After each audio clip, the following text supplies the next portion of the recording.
Shkodra nuk është vetëm djepi i futbollit shqiptar, por edhe i tenisit shqiptar. Në Shkodër u ndërtua fusha e parë e tenisit, ku luajt tenis për më shumë se 2 dekada.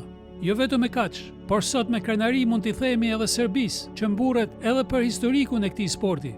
Se tenisi në Ballkan nuk u luajt për herë të parë në Serbi, por në Shkodër, që nga çareku i fundit i shekullit të 19. Po si lindi, kush e solli tenisin në Shkodër?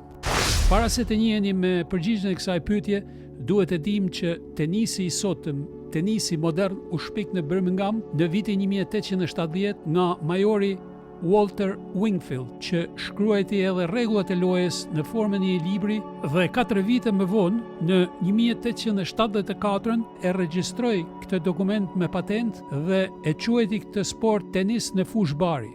Ky sport u bë shumë popullor në një kohë shumë të shkurtër, u përhap në të gjithë perandorinë britanike dhe përtej saj, në atë shkallë sa që në vitin 1877 u mbajt për herë të parë kampionati i parë botëror i tenisit në Wimbledon të Londrës, atje ku mbahet edhe sot. Tenisi në Shkodër e solli djali i tretë i Lordit Paget, George Paget, që kishte rënë në dashuri me Shkodrën dhe e kishte tenisin si pasion të dytë të tij pas atij të gjuetisë. Ai tashmë njihet që investoi në Shkodër me kullën dhe saatin inglizit, por ai kishte blerë edhe një aneks me një tokë pranë kësaj kulle ku sot ndodhet Hotel Rozafa dhe e kishte kthyer në një fushë tenisi.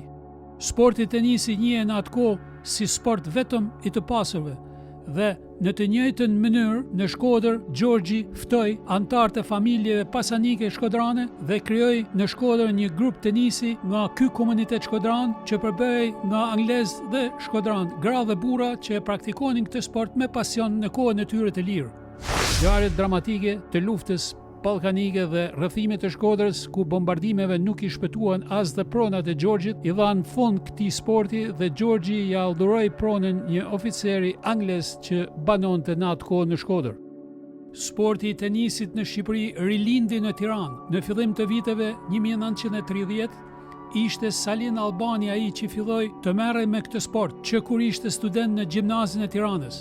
Ai sot njihet si babai i tenisit në Shqipëri. Pas një turneo studentor të suksesshëm në Stockholm të Suedisë, familja e tij ndërtoi fushat e para të tenisit në Tiranë. Pikërisht aty Saliu nisi të stërviste brezat e ri të tenisëve dhe të përhapte këtë sport në kryeqytet.